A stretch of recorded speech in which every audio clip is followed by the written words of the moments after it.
नमस्कार साथियों, स्वागत है आप सभी का एक बार फिर से। तो साथियों, फाइनली आपका जो बीटीएससी स्टाफ नर्स का एग्ज़ाम था वो ख़त्म हो चुका है। उसके बाद अब बात करेंगे कट ऑफ की, क्योंकि आपके मन में भी यही सवाल होंगे अभी कि कट ऑफ कितना जाएगा। ठीक है, तो हम एक अनुमान लगाते हैं कि कट ऑफ कितना तक जा सकता है। तो ये अनुमानित कट ऑफ मैं आपको बताऊंगा, और फिर जो फाइनल कट ऑफ आएगी वो तो बीटीएससी की तरफ से आएगी, तो आपको पता चलेगा। लेकिन अभी आपको मन को शांत करने के लिए जो भी एक अनुमान है कि इतना कट ऑफ जा जा सकता है, तो उतना कट ऑफ मैं आपको बताऊंगा। ठीक है, और इसी में हम लोग बात करेंगे कि जो आंसर की है वो कब तक आएगा। ठीक है, और साथ ही ज्वाइनिंग और डीवी कब तक आपका जो है वो कंप्लीट हो जाएगा। तो इन सारी चीज़ों की आज की वीडियो में बात करने वाले हैं, तो आप वीडियो के लास्ट तक बने रहिएगा। तो अगर वीडियो की शुरुआत करते हैं, और उससे पहले अगर आप चैनल पर नए हैं तो जल्दी से सब्सक्राइब कर लीजिएगा, ताकि जो भी अपडेट है वो आपको तुरंत मिल जाए।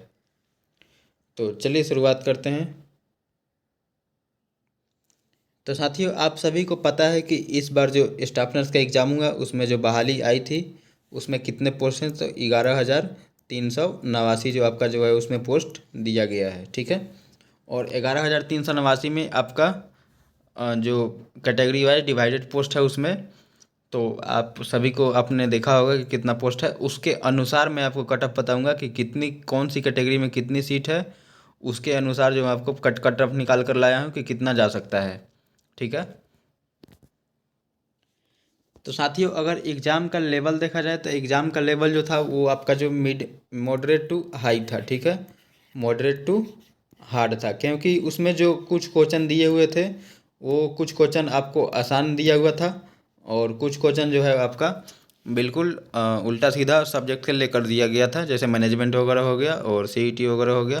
तो इन सारे सब्जेक्ट से भी जो क्वेश्चन उठाए गए थे वो आप काफ़ी हार्ड लेवल था उनका, क्योंकि बच्चे सारे ये जो सब्जेक्ट है ये ज़्यादा पढ़ते नहीं हैं, इसलिए लगभग सारे लोगों का उसमें गलती होने का चांसेस है। ठीक है, इसलिए जो पेपर का लेवल था वो आपका मॉडरेट टू हाई हम मान के चल सकते हैं। और सारे शिफ्ट का पेपर लगभग एक जैसे ही था, मॉडरेट टू हाई, क्योंकि सारे शिफ्ट में उन्होंने जो क्वेश्चन उठाया था उसी लेवल का क्वेश्चन अब उन्होंने हर शिफ्ट में उठाया था।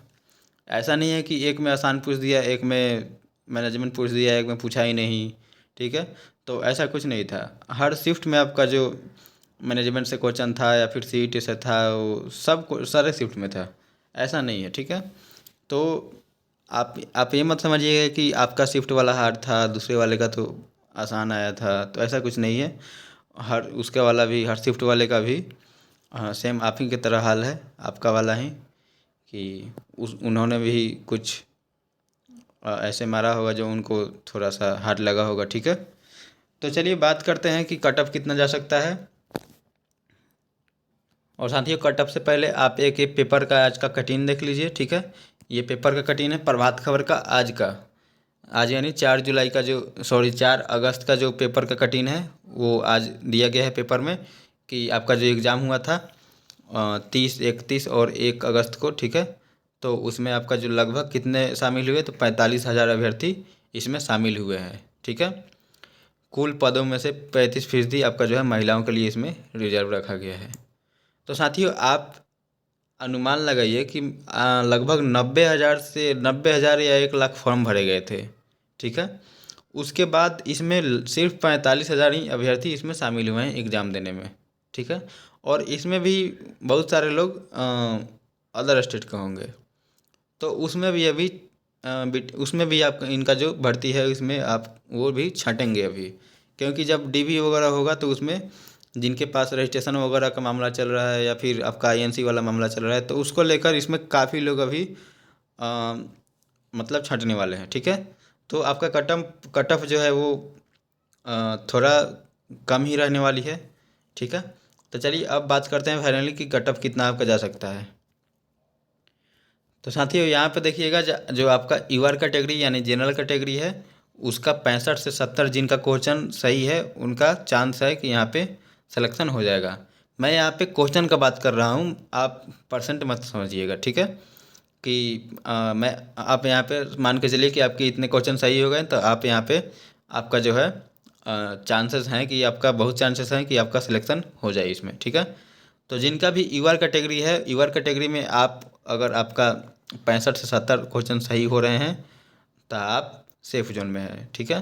क्योंकि यूआर कैटेगरी में कट ऑफ जाएगा, उसमें अदर स्टेट वाले भी हैं और बिहार वाले भी हैं, तो उनको सबको compete करना है, ठीक है।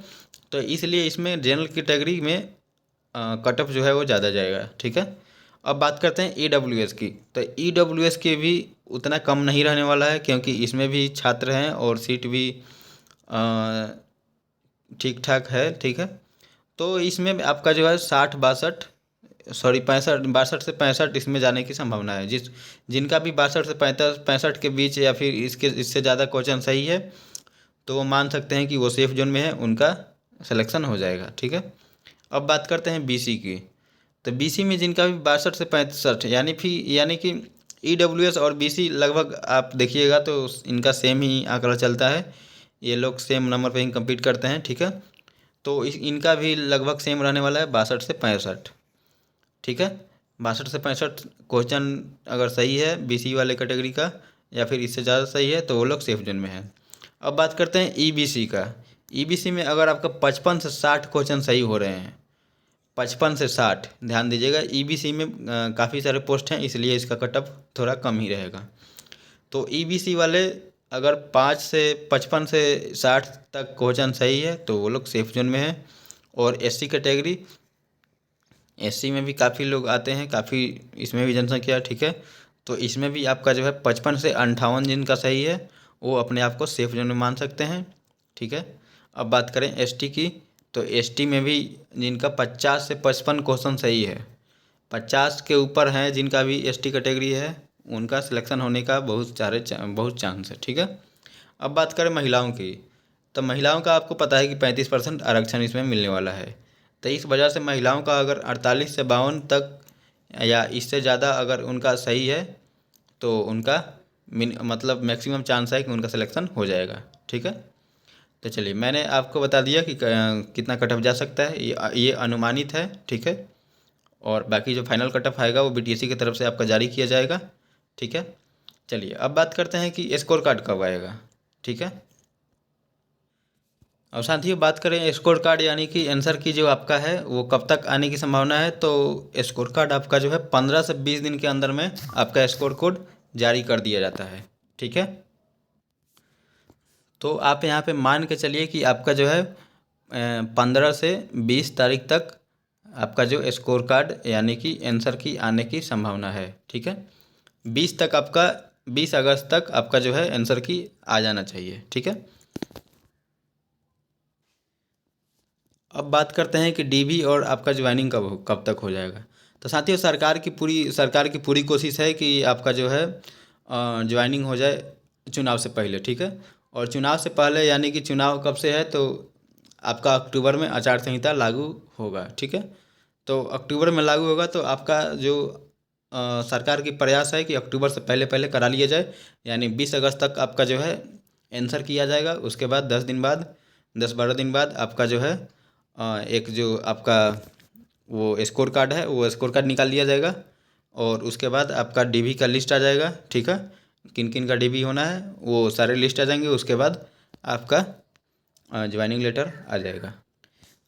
तो धन्यवाद साथियों, आप अपना स्कोर यानी आपका जो कितना क्वेश्चन सही हो रहा है और आपने कितना अटेम्प्ट किया है ये आप कमेंट बॉक्स में ज़रूर बताइएगा। और अगर आपको कोई भी कन्फ्यूज़न हो या फिर कोई जानकारी लेना हो तो आप कमेंट बॉक्स में ज़रूर कमेंट कीजिएगा, या फिर जो व्हाट्सएप ग्रुप है उसमें आप ज़रूर जुड़िएगा, जो कि कमेंट बॉक्स में मैंने लिंक पिन कर दिया है।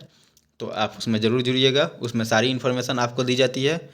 कोई भी वैकेंसी है, नई वैकेंसी है, सेंट्रल गवर्नमेंट की है या फिर स्टेट गवर्नमेंट की है, या फिर कोई सा भी वैकेंसी हो, उसमें सारा चीज़ आपको अपडेट मिलता है। कोई भी न्यूज़ हो, ठीक है, नर्सिंग से रिलेटेड, वो सारी चीज़ें आपको वहाँ पे अपडेट की जाती है। तो आप चैनल को ज़रूर ज्वाइन कीजिएगा। और बाकी आप अपना जो कितना सही हो रहा है आपका और कितना गलत हो रहा है और कितना आपने अटेम्प्ट किया, ये सारी चीज़ आप कमेंट बॉक्स में ज़रूर बताइएगा, ताकि और भी सटीक आंकड़ा निकल सके, ठीक है। तो धन्यवाद साथियों, मिलते हैं फिर से नए वीडियो में नए इन्फॉर्मेशन के साथ। तब तक के लिए धन्यवाद, और चैनल को सब्सक्राइब करके ज़रूर जाइएगा।